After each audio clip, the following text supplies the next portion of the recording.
introducing the supervisors. Tracy Seaman, chairperson of the Benton County Supervisors.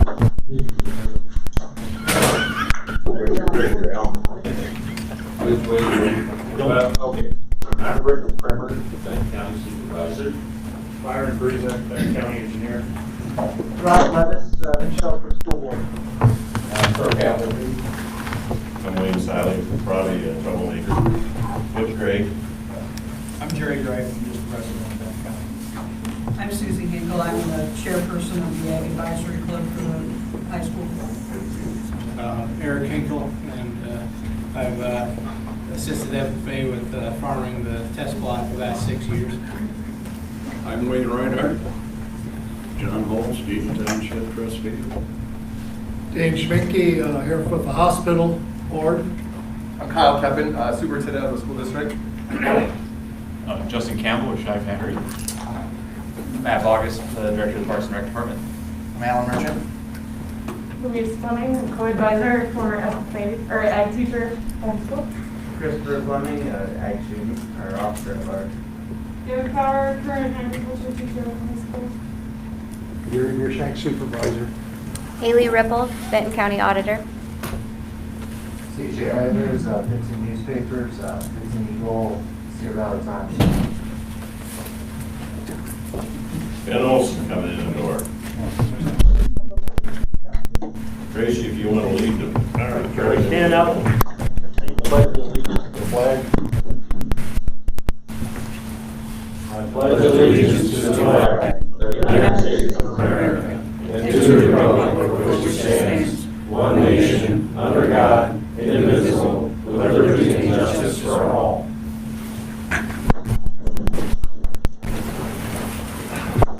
Okay, my name is Wayne Siley, and me and several other folks have been working on this 61st Street improvement for something better than a year.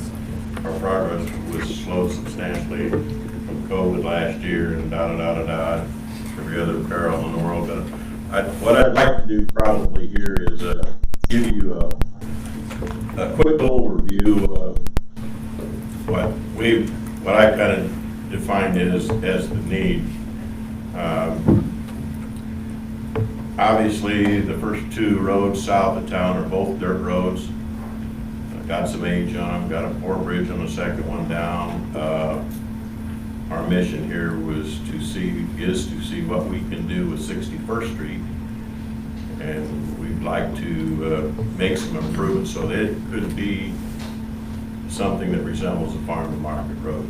Our objective would be to serve the producers that live south and east of town. Now you can do anything you want to with numbers, so here's what I did with a few. I took the 10 square mile area south and east of town, and if you assume that there's grain, corn and soybeans coming off the predominance of that area can produce 600,000 bushels of corn every year and 180,000 bushels of beans every year. Once again, you do the math. That would be 1,000 semi-loads of grain that's going to go some direction. Probably we'd be a little naive to think it'd all come to Benton, but I'm going to tell you we've got a co-op out on the west end of town that would be ready, willing, and able to accept that grain if they could get there maybe better than they have in the past. From the ag standpoint, combines are not getting any smaller. The chemical spreaders, the chemical trucks and hauling this stuff not getting any smaller. So we'd like to think that upgrades to that 61st Street would serve the ag community pretty well. And then we say, well, what would it do for the community? Currently, I can't remember anything, so you have to bear with me. Currently, if you're hauling corn to town or grain to town or chemicals in through town, down 13th Street, if you're coming in town from the east during the harvest, there's 5 stop signs between what we used to call the Mexican camp curve and Highway 218. There is, Kyle, correct me here, roughly 500 students at the Tilford Elementary School, 60, 70 staff members. that are impacted by the ag traffic that hauls fertilizer, chemicals, et cetera, through town and grain back to town. That, with the ag traffic, pose some safety threats. Come back to high school here, there's probably 440, 450 students out here and another 70, 80 staff members. If you're coming up past the new high school and then down past here. So you got, rough numbers, you got somewhere close to 1,000 students and staff members who are impacted every day by the ag traffic, most of it in the fall or in the spring. Okay, fair enough. Now then, what are we going to do with this? We put together a committee last December early to talk about this thing, and had it out at my shop one Saturday morning, which was just fine. I asked two township trustee members from Benton Township to attend that meeting. It was Ben Olson and John Holst, and Taylor Township to the west. The two that attended the meeting, it was Kirk Appleby and Wayne Reinhardt. Also, the assistant county engineer, Ben, showed up, and we kicked the thoughts and talked things over. And at that time, we, this was an ad hoc committee. Nobody appointed us. We don't have any horsepower whatsoever, but we're pretty good at sitting down and trying to make sense of complicated issues. Our guidance that we presented to the Board of Supervisors and Myron was to have the road wide enough to accommodate modern ag equipment. Our expectation was when this road was finished, we might have a 36-foot finished top with no vertical slopes on the side of it. In other words, some slopes so that it would be safe if you're meeting, my combine's meeting your semi. And the other thing is, on the west end of this, as you approach 218 from the asphalt apron that DOT, I guess, is in charge of, if you sit on that west end with a tractor and two wagons or a semi, it's pretty steep grade. Our thoughts were, wouldn't it be nice if we had an 80-foot shelf so when you pulled under, you could sit level until it was safe to pull out on the 218.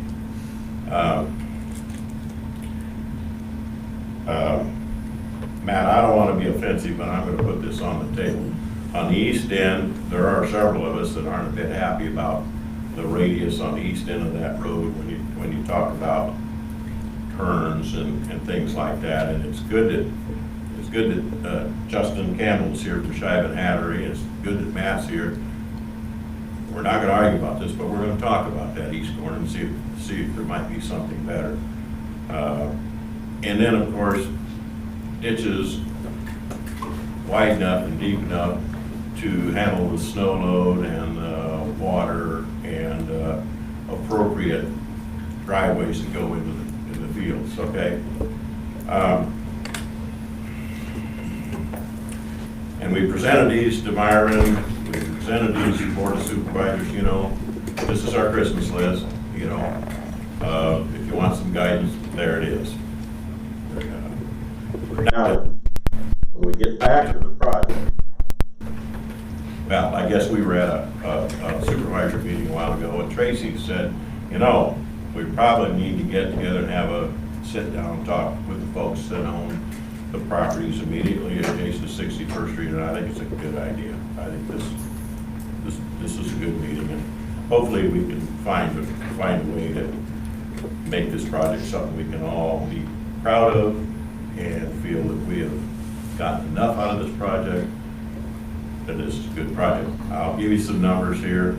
Once again, these are rough numbers. You can do anything you want to with numbers, but I pulled up 61st Street on Beacon, and on the north side of the road, north side of the dirt road, Kirk and Carolyn own roughly 40 acres in there. And if you measure that, there's about 1,280 feet of roadway adjacent to the property that Kirk and his wife own. And then the school board owns the next 2,020 feet. So east to west or west to east are about 3,000 running feet down through there. You get on the south side of the road, Al Merchant and his wife own about 750 feet of frontage along that road. And the Bass family Ben's their tenant. The Bass family owns about 2,580 feet. So the scope of this is what do we do with 3,000 or 3,200 feet of dirt road? Not to be offensive here, circa 1930. It's dirt. It's not wide enough. The easement's only 50 feet, and it needs, I think it really does need some attention. So the purpose of the meeting tonight to talk about where's the center line of that road go? You know, and that's what we want to accomplish, is give Myron and the supervisors some guidance on how you want to do this, okay? Now, there's a 50-foot easement out there on that road currently. Most gravel roads out the country are 66 feet. So it's going to take, I believe it's going to take some acquisition of some ground, and I think I got from the last supervisors meeting that the path of least resistance for the county would be to simply buy an easement for a road. There's no title work, there's no lawyer work, there's da-da-da-da-da. Well, I'm sure that the survey would have to be provided by the engineers that design the road. So, knowing all that, let's open it up. I guess I don't have any objection to the road. I think it's something we'll use and need. Yeah. Point of question. We move the road north far enough to get an adequate ditch on the south side, and we approach on your land to the point where we take an acre, acre and a half. Where are you at on that? No, it wouldn't be big. Okay. All right. I think it ought to be equal on both sides of the road like any other project. Okay. All right. Next spot east of there is This long skinny parcel. it's titled in the name of the Benton County School District, and it directly affects the FFA. What say you? What do you think? Again, we were talking last. Can't hear you, I'm an old guy. We were talking last night, and you guys helped us with the math and said it was about 2 acres. I'm looking at it from the student side, saying 2 acres out of our 13 and a half is not leaving us with much to do our crop plots, and on a normal year, we wouldn't be able to do much experiments or have room to do it with a class of students. As a farmer, I would be in favor of helping it out and improving the road, but as a chapter, I have a hard time doing Okay. All right. We talked in general terms yesterday, and this probably means nothing, but we talked about perhaps if they took, once again, anything you want to do with numbers, to take 43 feet off the north side of the road, that gives what's 43 and 50 is 93 acres. Is that adequate? Is that adequate to build a road? I don't know. And if we took some off the north, some off the south, it might not be 43 feet. But do you think that the inconvenience that this road would cause to what you folks are trying to accomplish in your FFA plot would be offset by the safety benefits the school system would get if they could move the ag traffic away from the elementary school and the high school? I mean, can you buy into some of that? it. I understand that side of it. Okay. This is more of a engineering piece. The easement is typically 66 feet, but with a gravel road and ditch, what is that total? 66. Is it typically 66? Yeah. And the farmer owns to the middle of the road, each side. Pay taxes on it, whatever. I suppose, Myron, shed some light on this. If you were out in the middle of Eden Township on your typical gravel road, what's your road top? How wide? 26, 28 feet long, There you go. wide, excuse me. 14 feet on each side of the midline. Yes.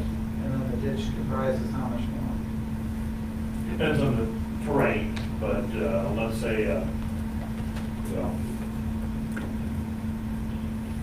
for the most part, all of the ditch to where it comes up and meets the same ground level as the field. probably 30 feet or 60 feet of the 66-foot right of way would be on average. Depending on its depth and how the topography plays, how much of that 60 to 66 feet is fully used. But just average typical standpoint with that 26 to 28 foot road on the top. If you go to 36, like Wayne was talking about here earlier, and concern with the slopes leading from the road down to the bottom of the ditch being flat turf, than many of the paved roads in Benton County. Justin would understand, but let's say 3-to-1 slopes instead of 2-to-1 slopes would be a minimum. 4 to 6 foot ditch bottom, and the train you got up here, my rough map was coming up with an 8-foot easement. What you think would need for that roadway. So if you've got 50 right now, 88 means 38 more feet, and whether that's 19 feet on both sides of the road or 38 feet on one side of the road, that's a measurement, I guess, from a width standpoint that you could start looking at from a ag perspective. What does that mean on how many rows of crop if you were farming parallel with the road, just for comparison? So almost all of that easement space would become non-usable for crop purposes. Correct. It's not just an easement for the right to get in and out of there, it would actually be in use. It'd be a road easement to use for roadway purposes, it would not be able to be used as ag. Ben, have you talked? I did. I talked to Kat this morning, and she is very open to what needs to be done. She agreed with Kirk, pin the center of the road, take it equally both ways. She also added, and we kind of suggested, if we do it, let's do it right. Let's make the ditches deep enough so we can have some, gosh darn, drainage off these fields, as well as the field driveways. If we're going to do it, we just redid the field driveway on that farm. Let's make sure we do it correctly with a 60-foot top so we can get a semi in and out of there without having to bounce in and out of ditches. So she was up for taking the easement, but doing the ditches, doing the tops, doing the driveways as well to benefit the farmers. Did you mention to her, there's a fence on the south side, woven wire fence. Is she in love with the fence, or does it mean anything to her? No, other than the poles. What's that? The power line poles. Okay. We have to figure out So she can live without the fence being replaced? Yep. Okay. I think that we were under the understanding too, or I had heard that there was new fiber that was laid on the south side. I couldn't tell you for sure, but I think I have mentioned in the board meeting before that whether it's underground utilities or overhead utilities in that easement, if this road were to be improved, though the movement of those utility lines would be at the utility company's cost. They would be given a timeline that they would need to move them by. I think the code allows for 90 days now, it used to be 30, but there is a timeline, but it's a cost that the utility company absorbs. It doesn't become part of the project cost when it's within an easement.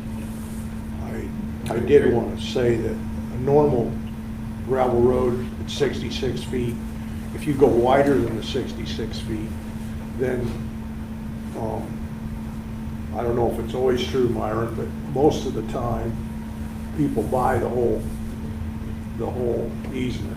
In other words, if you go 68 or 70 feet, then that road becomes, whoever, like 218 south of Benton, when that was widened, they bought like 3 acres on 160 or something because it went to the middle of the road from each side because it was wider than 66 feet. Does it make any sense to have a deed to that property? And I don't know the situation, but I'm gonna just say, if I own a piece of ground next to this road and I owe money on it, now I gotta get a release from a mortgage company and da-da-da-da. Whereas if I just granted the county an easement, it's quicker, easier, and achieves the same objective. You'd still own 160 acres instead of giving them 1 acre easement, 66 feet, 1 acre. You might have given them 2 acres, I don't know any of that. Well, I mean, probably a discussion for another time in another place. Al, where you at on this? I'm all right with fixing the road. The easement's fine. There is fiber that runs along there. They tore that road up several times getting up through there, so there is fiber. There is REC, the poles are there. And when they buried the housing development, there's a box right there for the REC to run up to the housing development. So that was gonna be a critical point there too, at the corner. Moving East that east over. corner. East corner. Yeah. Yeah, southeast corner of that. Yeah. And I imagine there's telephone there somewhere. I don't know if it runs, I know it goes the other way. I know it goes the other way. Down the other dirt road. Yeah. Road. Yeah. So it's on my side and it crosses over onto Wayne's side, I think, it's going down that road. So. Box in my ditch anyway, so go somewhere. Yeah. Prior the guidance you're hearing here would lead you to believe that maybe the correct path, according to neighbors, is right down the middle of the road. Sounds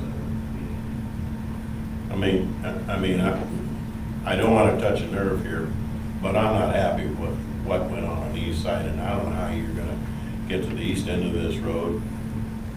I guess I'm trying to figure out on the east side, I mean, there wasn't. Those two cement box culverts on either side of the dirt, on side of the dirt road, my judgment is if I come down that road with a tractor and a planter that's 35 feet long and try and spin around it to go on my merry way, is the left front of the tractor gonna be in the east ditch, and the back of the planter's gonna be where, that. There wasn't anything that was done with regards to narrowing that road though.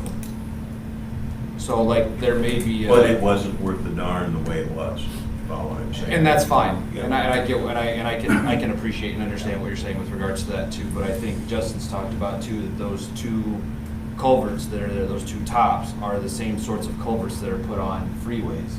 It's just your standard animal, so. It is the elevation of them that bothered me some, and I know that Randy Sherwood, the road boss, said, boy, that's gonna be a deal when we're moving snow out of there, we whack those things. So, But do they remove snow on that pushing up on 61st though? Because that's a Class B, so. They will when the road's built. Right, when the road's built. And I would assume that when the road's built, that grade would be level with where those culverts are at, right? So then there wouldn't be a problem. I wonder, then you got a steep do-si-do when you get down on the old gravel road to take you south and east. Well, and that's. Yeah. I mean, there's obviously a lot of things according, you talk about utilities, the boxes, so I think that's just all part of how that design would work, right? Sure. So Sure. there's always a lot of solutions for that. In regards to what the project that we had out there, there was no change to any road structure that was done with that. That was all done within the easements. There could be conversations. You and I could argue about that for a minute. And that's fair. Some other time. That's fair, but we're here to talk about 61st Guy and not that. has to buy the beer, right? Right, 100%, that's fine. Does anybody else got any thoughts you want to weigh in on the center line of the road, or where it should be, or what's your thoughts on this? Let's hear those now, and then in a minute, we'll talk about what y'all think about, yeah. I think the Rock Road idea is a phenomenal idea. I really do. It should have been probably a long time ago because of the schools and how big our equipment is and everything. But I also, and we all do, and I can sit and point at everybody in this room that was in the ag department. We have got to keep things outdoors classroom for these students. And we took we built the houses, took our plot.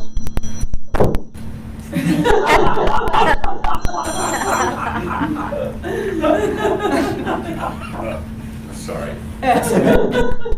So the housing development, it took our plot, then we got moved down to the the dirt road, and now the city is gonna build a big something or other of the other piece of our plot. So we're just slowly bringing that all down to nothing, and I don't think that's right either. I really agree with Kirk by saying, let's split it. I think it needs to be there, obviously, but we don't need to take it all out of the north side. Let's split it down the middle, and make it relatively fair anyway. Sure. Anybody else got any thoughts? Just for reference real quick, the city's not building anything on that plot over there. The one over here. I have a question. That was the top. Cost of doing this? What's that? What's the cost of doing this? The north, the west side, west side is the high school. I think it should go down the center if it's equitable with the owners there. I mean, that makes a lot more sense than grabbing one side and taking a bunch. You see, Dean, if we put this over in Myron's hand or Shiva Hattery's hand, they're gonna say, great, what do you want us to design? Where do you want the center line? Yeah. And this is the useful purpose of the meeting, so we can sit down and tear it apart, put it back together, see how it feels, see how it looks, and just move ahead with a common voice that says, here's how we want it done, see? You know, and if there are pieces of that recommendation stuff that you'd like to add or subtract, you know, we want to be able to give this guidance piece to whoever the engineering group is that does this, and we want to know that everybody's had a chance to speak their mind, and we want to find enough good things out of this, and put the final plan together and be proud of it, see, so, you know. What's your thought on that 80-foot deck on the west end? Is that a feasible thing?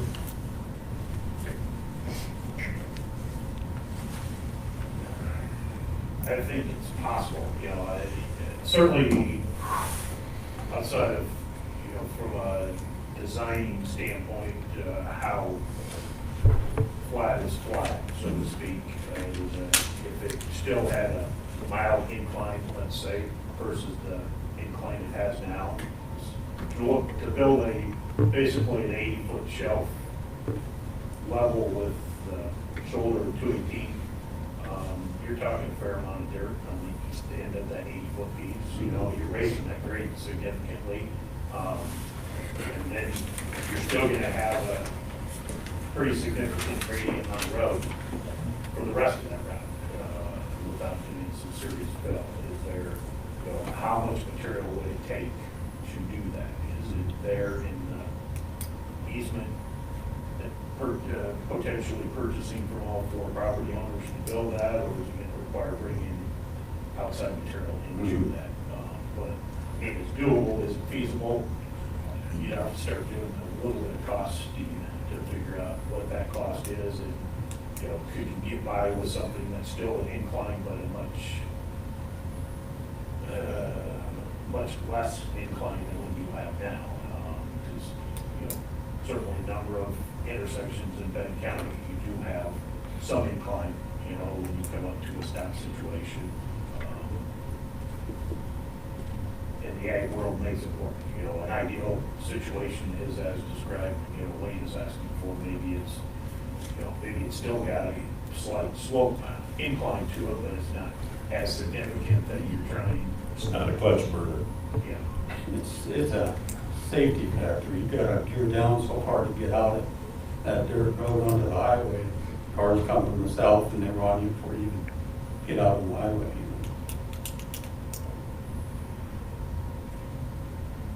Right? That's the way I see it. I mean, you know, that's, yeah. Getting back to talking about maybe the cost of this thing, and you just need to listen to me and then forget it, because as we spoke earlier, we talked about the area that is immediately adjacent to what the school district owns, about 2,020 feet in there, and that, technically speaking, is inside the city limits of what the city has annexed in, as I understand it. Now, this comes from individuals employed by the city that sometimes, so I don't forget what we talked about, I think we the asked city them to lines write are it in down and purple. send me a letter. I think they're in purple on the map. So in that 2,020 feet, when I measured both sides of the road according to Beacon, and I got this all done, I don't think it's the county's responsibility to put the money up for all this road. That portion, that 2,020 feet that's inside the city limits, is about 30% of the total area that's gonna be worked on. In my mind, I'm saying, you know, to the city. I'm saying, we're gonna do something really significant for the school district and their kids and their parents. We're gonna try and move the ag traffic out of town best we can. And then the trade-off would be is your participation. Maybe they own 30% of this project, right? I mean, and they could tell us to go pound rocks, you know. Or they could say, we find useful purpose of this, we're in. Now, the feeling I got from the powers that be at the city was, yeah, it looks like a good project, let's talk about it. And the reason the city council folks weren't here tonight is, it just so happens that we set the meeting for this before I could get a hold of anybody. I left word I couldn't get a hold of anybody from the city council. But they're having budget meetings tonight, and in their minds, far and away more important. So what I'm gonna leave you with here is to say, I think we got friends at City Hall. I think we got friends, and until they say, yeah, we will, and we're in for this much money, we know what this thing costs, I cannot and should not speak for the city, okay? So we can talk about what it's gonna cost. I guess my concern is, you know, you're talking maybe $500,000 to do that. Pick a number. Yeah, and, you know, blacktop's $1 million a mile usually, I think. So, but you're doing this to benefit 10 vehicles a day. That's what the traffic count is on that road. East 20, I think it's 21st Street that goes out, at that intersection, it's 80 vehicles a day. I'd love to address one part of that. Okay. I won't take my equipment down that road. Every time I take vehicles down that road or the one south, but don't take this wrong, Myron. Every fall I end up with flat tires. Chunks of concrete road. And I'm telling you, if that's a gravel road, your traffic count will improve. I can read you the letters from the New Century Farm Service about their desire to have this road improved, and they said, if you want it blood, we'll put it in blood. We will use it exclusively and extensively. Same from Tama Benton Co-op. I called on about, let me lie to you, 50, 60 people here and asked them what they thought about this project. And to the individual, they were all in favor of some improvements. Some of these are in-town businessmen, but I think I lacked about 4 producers out east in town that I wasn't able to get a hold of. And so, although you're concerned about traffic count is fair, but I think you need to qualify that statement by saying, sure, it's a dirt road. Yeah. It's not a good dirt road. You know? So, Yeah. I didn't mean to step on it, But that's fine. But I just think it's a lot of money to be spent when we got other roads in the county that we can't maintain. There's no long-term plan to do improvements on our roads we have. So, you know, I think it's money that's not getting well spent. More money that the taxpayers got to come up with, and I think there's, and as far as a safety issue, then if you're concerned about safety, you're going to be dumping more traffic out onto a 55-mile-an-hour highway. And there's no stop signs for anybody on 218. So. There's a big shoulder on 218 though. That's a hell of a lot safer than driving down a 1-lane dirt road. That county home road's terrible. County home road is. They hammer by my place and go up 26. I know it is, I live on it, so. Yeah. If we can get them to bypass the schools and go off that way with the heavy equipment, it'd be a lot better. I watch them all the time, they're just trying to run a combine down that highway, it's terrible. What I'm saying is, I think there's areas where money can be better spent. So. Fair enough. Anybody else got anything they want to say? Yeah, I do, Wayne. Darren. This is Darren Stein, he's the president of the Benton County Farm Bureaus, right? Yep. What I'd like to say is, drinking seats closing up too, there's roughly, I used to be employed there, we had 1,500, 2,000 acres of production over in that area, in that township. So there's gonna be a lot more bushels grown of commercial corn that have to go to market. You guys see the trucks go down the highway, but now they'll be going down that dirt road possibility.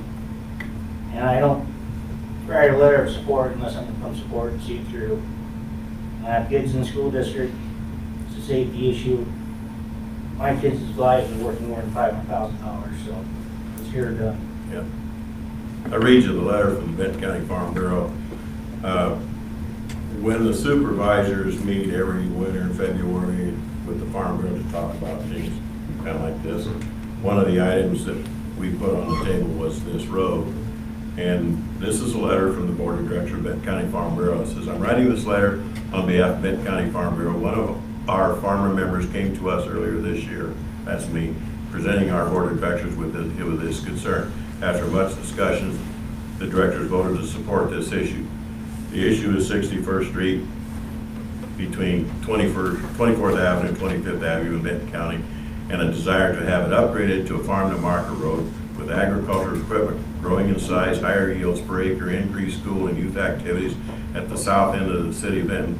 We believe safety is the top priority for all of us as farmers and the community.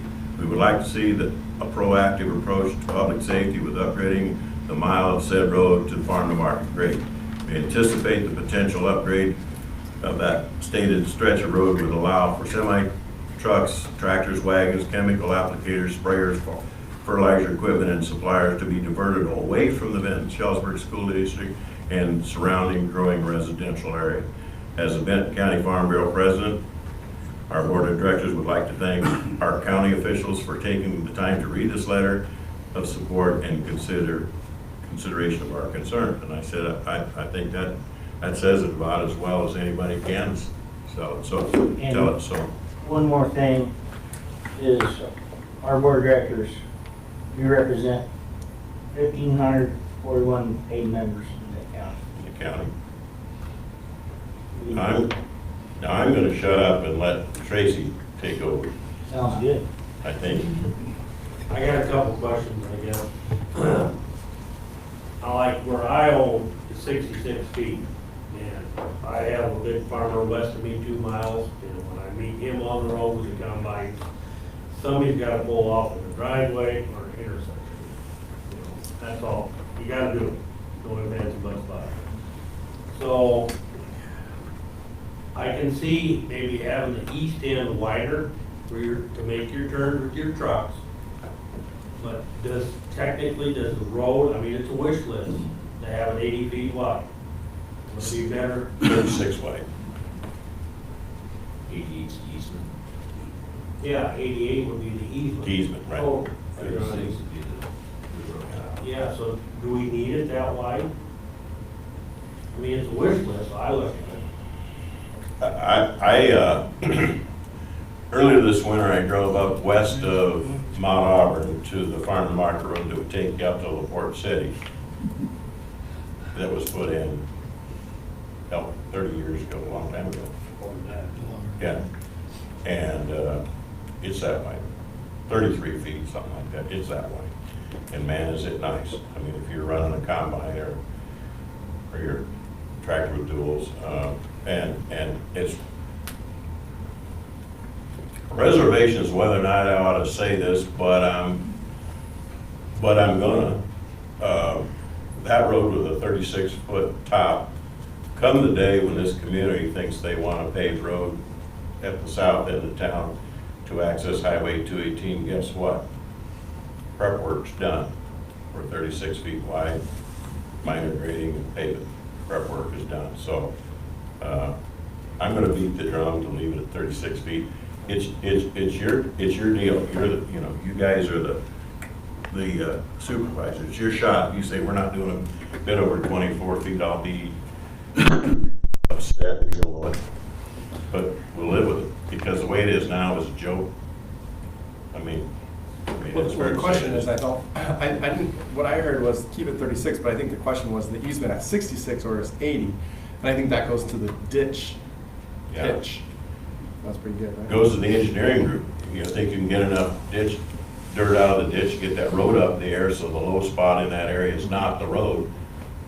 Yeah, so if it can stay at 66, you could still have a 36-inch top. 36 foot, yeah. 30, yeah, foot top. Yeah. But, Yeah. I mean, so realistically, you wouldn't have to go at 80-foot easement. You could stay at 66-foot easement if it's engineered appropriately. Sure. think the purpose of this meeting was to decide where the center line road's gonna go and how we're gonna do this. Now we can give some guidance to the engineering group.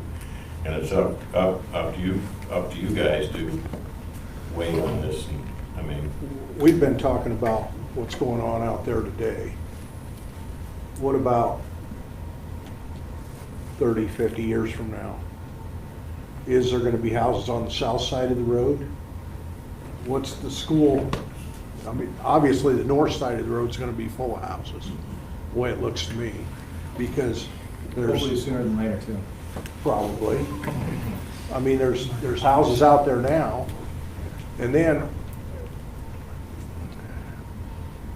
well, I'd say that we ought to build the road so that down the road, it's adequate.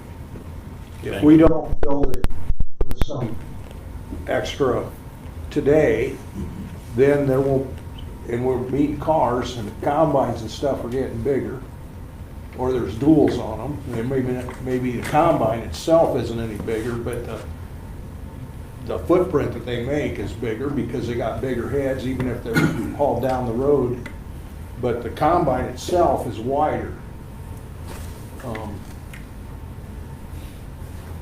You know, today, maybe the people are adequate in stopping or finding a driveway or backing up, but let's say there's houses on both sides of the road, and there's more people taking the road, and then you got a mess. You won't even be able to get down the road with combine. my combine's 19 feet wide. I don't suppose they're gonna get any smaller. Now, obviously, you can hang the one dual over in the ditch. No, I'm not. Well, I do. Okay. You know, I can, but Yeah, well, this is a wish list, and I believe in my mind, if I was king, if we were gonna do this right, it would be a 36-foot top.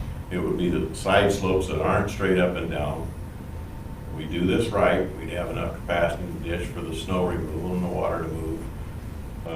And, this is our wish list, right? And whoever designs this probably gonna be in need of some guidance, and that guidance has to come from the Board of Supervisors. And we don't have to like it, Gary, but we're gonna live with it because there's 50-some people says, we need to get this done. It should have been done a long time ago, but we can't change yesterday, we can change tomorrow. Right? so let's say there's somebody that's got ground south of town and northwest of town. That's me. Okay, so you come through town, how do you get out there now? You go past the high school, past the old Dog and Suds? But I don't wanna go down the dirt road because I fixed enough tires and ruined enough tires. No disrespect to anybody, I don't want that. I mean, it's a full-blown son of a gun. I mean, there's years ago that there was some chunks of concrete. But to answer your question straight up, we were hauling corn through there this last fall, just as an example, and no better planning than what we do. We were hauling corn through here, and there was a football game going on. And I called the boys, I said, let's shut the circus off and get out of here. This is not good. So, I mean, we lived with it the way it was, but, I mean, I think we're in general agreement that something needs to be done. The question is just exactly how, and I'm tickled to death that I believe that we have a consensus on the fact that we're gonna center line it where it is. We're gonna take up from both sides of the road. We're gonna fix the DLT stand.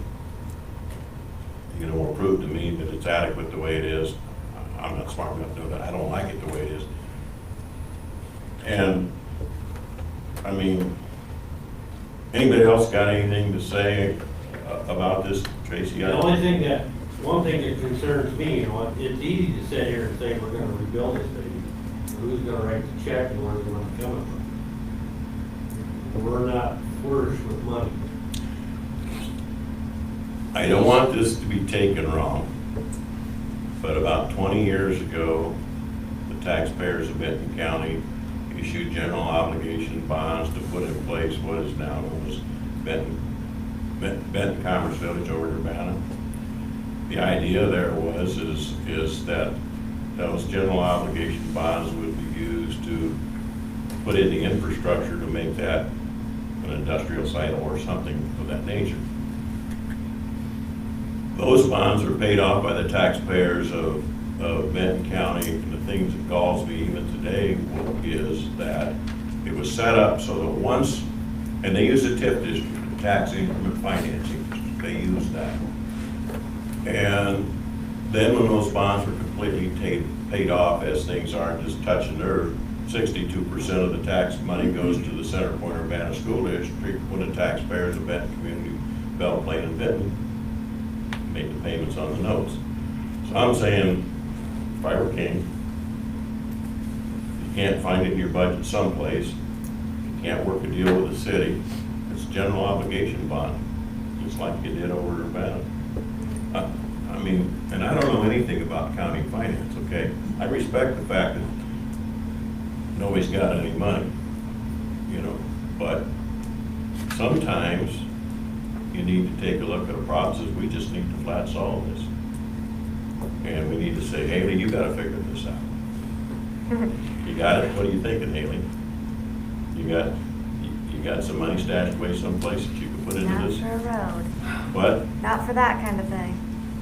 I mean, we can commit money for emergency situations and that, but we have to still follow the law on what we can put away. Yeah.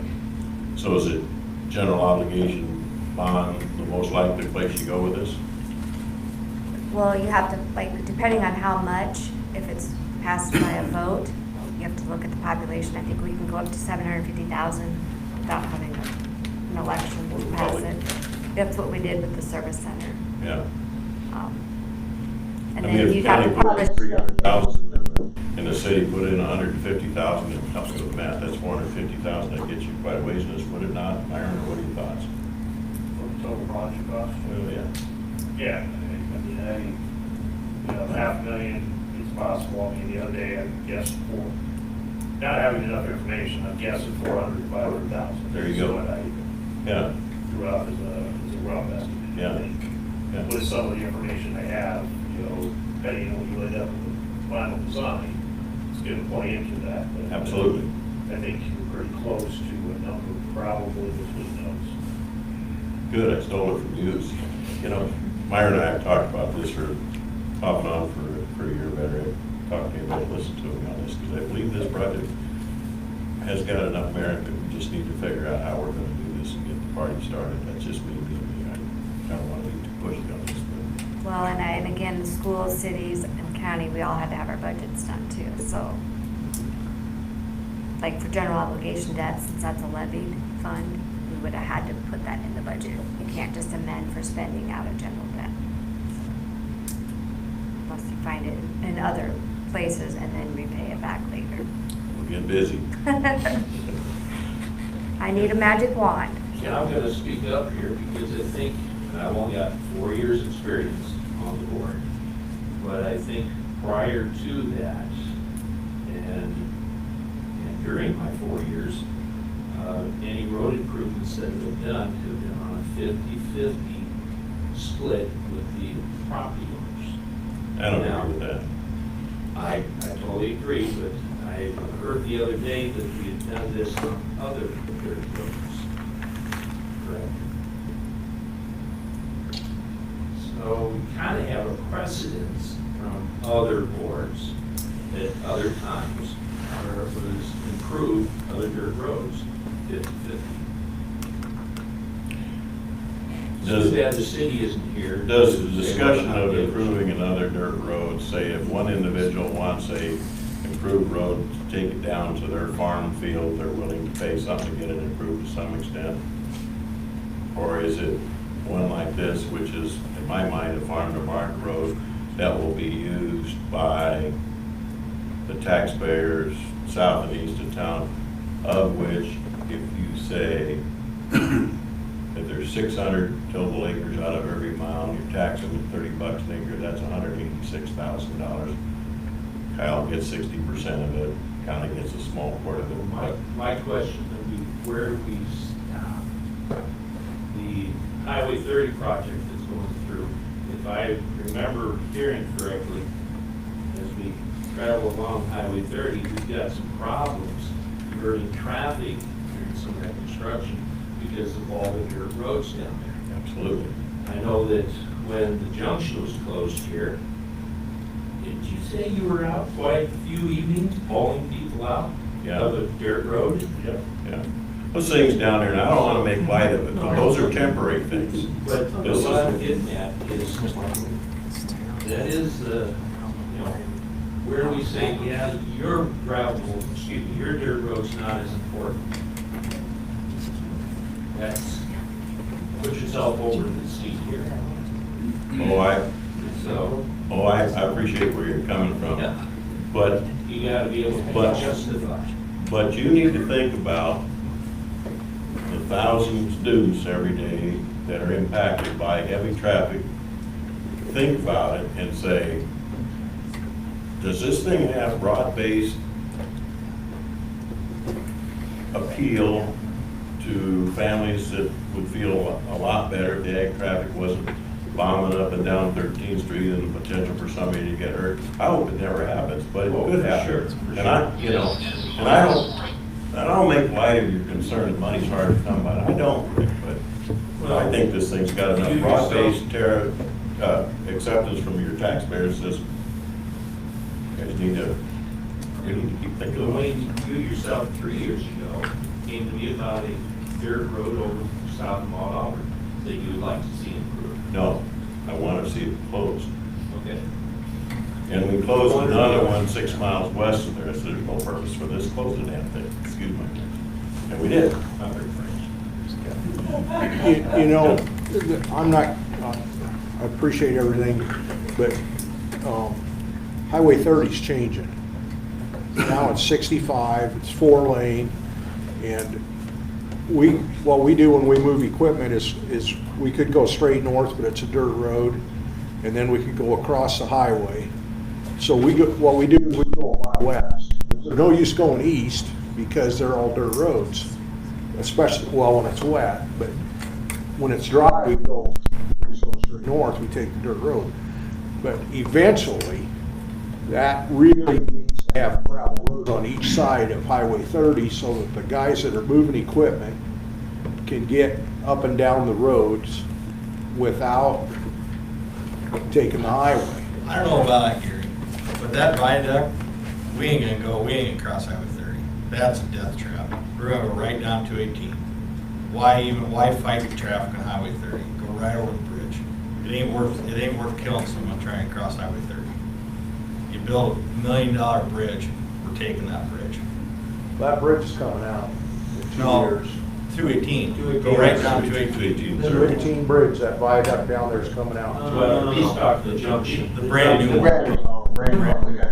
There's no point crossing Highway 30. That bridge, that's gonna save more lives for farm equipment. I mean, Yeah, those are pain. but that's a safe way. Yeah. They ain't no gas stop on Highway 30. Let me just try and pull it back on course here. Our focus of our meeting tonight is 61st Street. Full measure respect what you're talking about, Gary. I understand it. The question in my mind is 2 dirt roads south of town, one with a not so good bridge. This one's got his issue, and the question I've got for supervisors, is that the best we can do for the farm community? And in light of the stuff that's going on with the school district, those 1,000 students that come and go every day, is this the best that we can do? I mean, for me, it looks like, and I just understand what I'm saying, I can get probably more straightforward than I need to, but we can figure this out. We just, what do you think, Dean? I mean, we gotta figure this out. John? Well, I think it's a no-brainer for me. Besides the safety issues, the farm issues, it serves more than a farmer lives by it, by far. As other examples you've mentioned that maybe you want to have this road closed or someone else wanted to fix, but this is for the community. This is for Eden Township and other townships east of us, and it's for it's for the kids at school, particularly high school. And I can't think of any better place to spend some money. What do you think, Wayne? Well, I think you need to talk to somebody that flies down there after recent rain like today and they get stuck. Yeah. And they'll say, yeah, get that road gravel. Yeah. Lose all the traffic. Triple, it's not, who knows what if it was gravel. I don't think that's the issue. We're all pretty well, except maybe one person here, is on the same page here that it needs to be rock. Everybody agrees to that. My problem is how to pay for it, because I'm sure you ain't been sleeping the last 3 days with the wood chips going on in Blairstown now. I don't want to talk about it. Tracy, you and I saw that at the feed store the other day. We dump it out here in the river and wait for the next flood. I catch you an hour, and before we close, I want to give the young man from Shiben Hattery a chance to sell something, and I want to thank you all kindly for showing up. It looks to me like we've got broad-based community support, and it looks like we're all in agreement that this thing needs to move forward. We'll figure out the funding, maybe not as quick as Wayne wants it, but we'll figure it out. Is there any final comments other than to introduce Justin from Shiben Hattery? Work your magic, son. No, I guess I was more here just to listen, because I really want to understand, what's important to the community, what's important to the county. So I think that's the most important. So Let me ask you this question. Go ahead. I don't know anything about engineering. Can you take a look at that project out there? And it's probably not fair to ask you to do a rough draft. It's good. This is a $180,000 project. There's a $500,000 project. And what would it look like that cost the county? from a construction standpoint, is that what you're talking about? I'm saying, if you went out there and drove that road and says, scientific wild ass guess, looks like this is a $500,000 project, or $300,000 project with, what would it cost to do that? Study? Windshield study or whatever you call it? Oh, I think the approach that we would use is to do preliminary design first. Get out there, do the survey, find out what we have, run some options. There's a lot of different options. We talk about 36-foot top, we talk about ditches. Right now we're just kind of throwing darts. Yep. So we'd like to identify that. So, I think we could do that. I think, Martin, we talked briefly about dollars, but, like that $12,000 to $15,000 range. That's going to get you all the concepts you can look at, and we can actually have a conversation on what those improvements could be. And then we can look at cost, run some cost opinions, because if money is the biggest thing, which I think we're all on board with the option or to do the project, and how do we, one, find the money, and then two, how much is it going to cost? That'd be part of that first upfront phase. As far as the next piece, we'd have to know what we're designing. That's why we like to break it into two pieces. I would hate to give you a big number because we don't know what the scope is. Let's start first with that initial study. So I think we can get out there, get the survey done, find out where the right of way is, find that boundary, and then run some options for you. So that's where we'd be at. Tracy, can you find money for that? Please? We have to check into that, I guess. We have to have a special meeting. That was coming in money under your supervisors. And actually have to be paid, she can fund it. As of this year, this school year, that's gonna quit June 30th. I know, we're tapped out, right? Pretty You well. guys have a little cushion because we had something for another 10,000. So, yeah, like you said, I'd have to play around and. Maybe we can cut a deal. Or split fiscal years if you had to. Sure. What would your timetable to be do this preliminary look? How many days would it take? Weeks, months? We could start Monday. If that's what's necessary, but I don't think that's the case.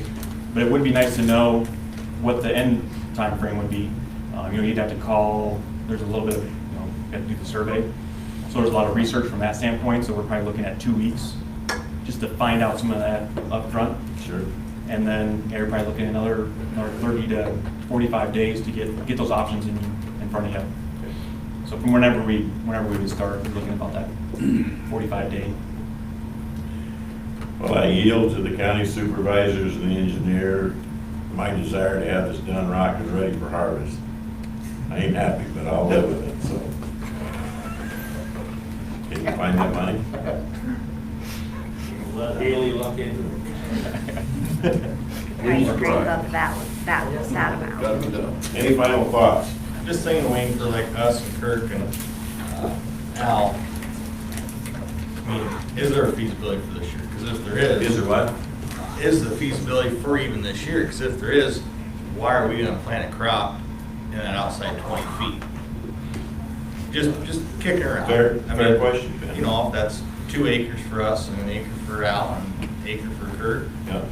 I mean, not to cut costs, but you'd hate to plant a crop and come July, you plow it under. Right. So, I mean, that really rushes the timeline, but I'd say go ahead and plant. that. Realistically. That- Two of From the same concept. If things move at lightning speed and the person working on construction this fall is planted, the county's gonna offer a crop damage loss payment in addition to the purchase price of the ground. So you're not gonna lose everything. Now, whether the negotiation is equal, you know, is satisfactory to both parties or not, but it would be our past practice that if you didn't have that plan before planting season and people planted, that you would compensate them for the ground. One last note, I'd feel more comfortable if I had some insight face to face with the city mayor Sure. and the county. Sure. I understand you're busy, Nate, I get it. no Yeah, problem. fair enough. But I That'll would be the like- next meeting. Huh? That'll be the next meeting. Okay. 'Cause we're not I'd like gonna, some face to face. I don't want this sound, we're not gonna quit on this. We'll do the work, okay? We'll do the work. And, that's fair. What else do we need to talk about? We've got you an hour. Building property, that lady. We've appreciated every minute of it. So if there's nothing else, thanks so much for showing up.